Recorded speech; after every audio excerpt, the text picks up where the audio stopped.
My name is Lauren, and I am delighted to welcome you to IMPROVATE's first International Innovation Forum. Joining us, though, are speakers from 13 countries and representatives from over 20 countries. Among them, world leaders, opinion shapers, medical and security experts, investors, and technology executives. IMPROVATE derives from two words, improvement and innovation. And about a year and a half ago, we realized that there is an opportunity to create a platform that puts the money where the mouth is. And this platform hopefully will enable all of you to create business and strategic collaborations that will make the world better for everyone. The talent is by far some of the most talented people here in this region.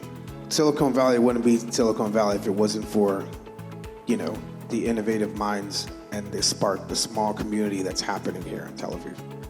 I'm so proud to be with you, to be one of you, and all of us coming here together, being members of the IMPROVATE family. A family of joint values. A family that has a very special ambition and a goal to serve. Yaky Yanay, who's going to talk to us about cell technology, mankind's next great revolution.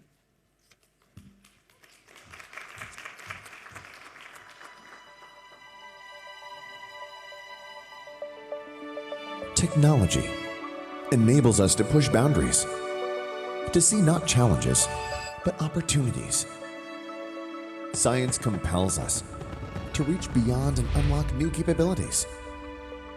Pluristem's technology is harnessing the building blocks of all life on Earth, the tiniest living organisms, cells.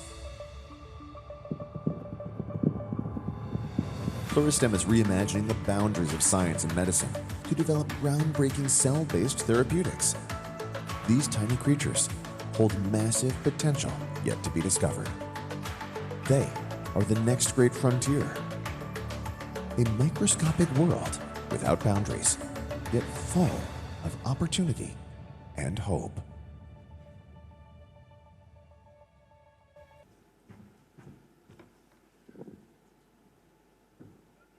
Two Yakys in a row. It never happened to me before.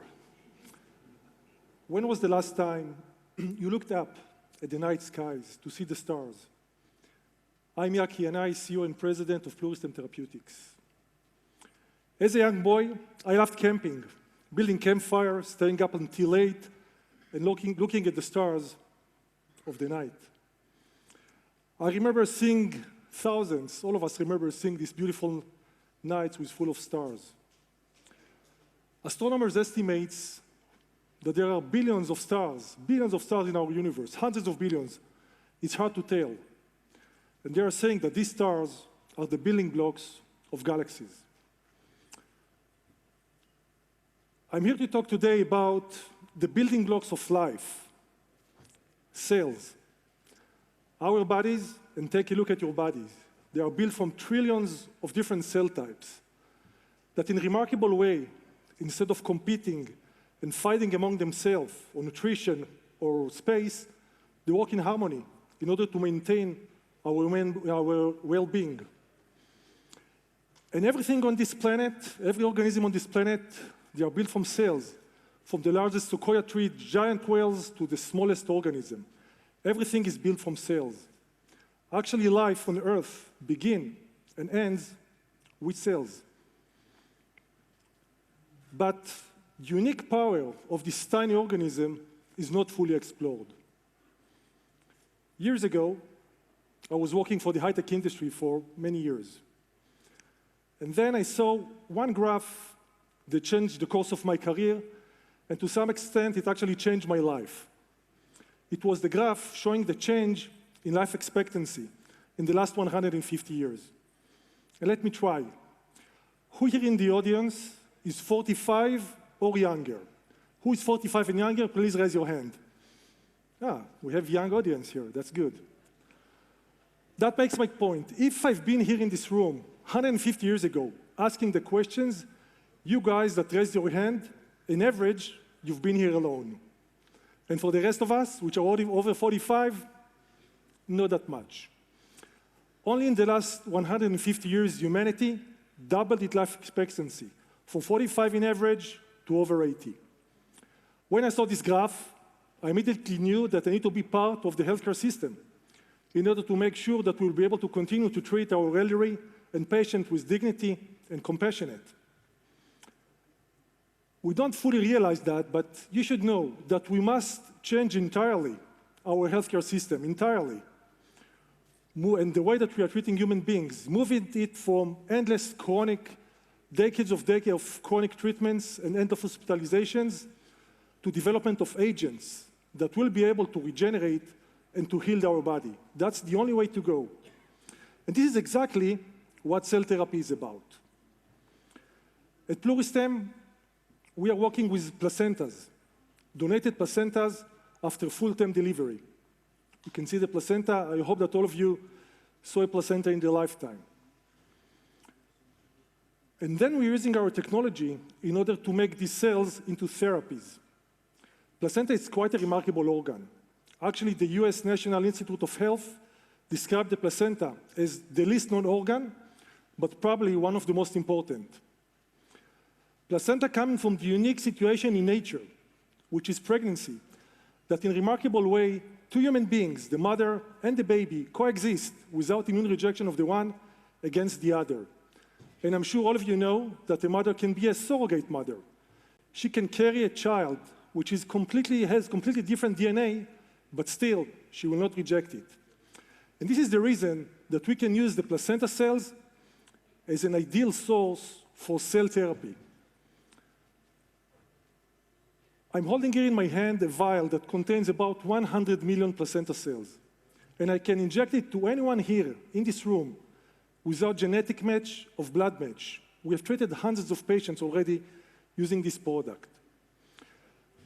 And once we administer the cells into the patient body, the cells starting to interact with the patient body. The same way as the mother will interact with the baby via the placenta, our cells, these placenta cells, have the capabilities to interact with the patient.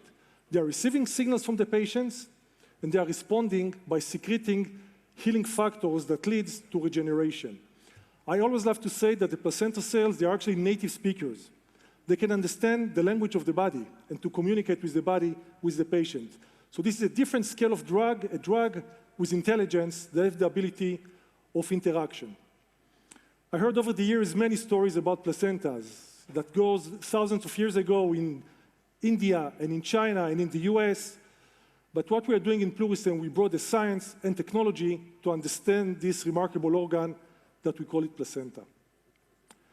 But in Pluristem, we understood very quickly that if we would like to have a product on a large scale, we should better control technology and manufacturing. We are using these systems. We call them bioreactors. Bioreactors. These systems were designed to mimic our bodies. They are mimicking the human body environment, and we are controlling each and every parameter that is possible: temperature, pH, glucose consumptions. And by that way, we are providing the cells the most natural conditions for proliferation and expansion. These systems are actually so effective that from a single placenta, we get enough cells to treat over 20,000 patients from a single placenta. And that's the power of this technology. And about a year ago, we understood that this technology is actually not limited to expansion of placenta cells. We understood that this is a much broader, robust platform. And today, after a year, we know that we can expand different cell types, human cell types, animal cells, and even plant cells.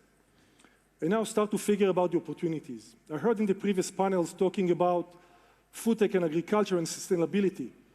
Now think of this system. If we are controlling a technology that will be able to expand almost every cell type in mass scales in a reasonable cost of goods, it's actually important almost for every sector in the life science industry.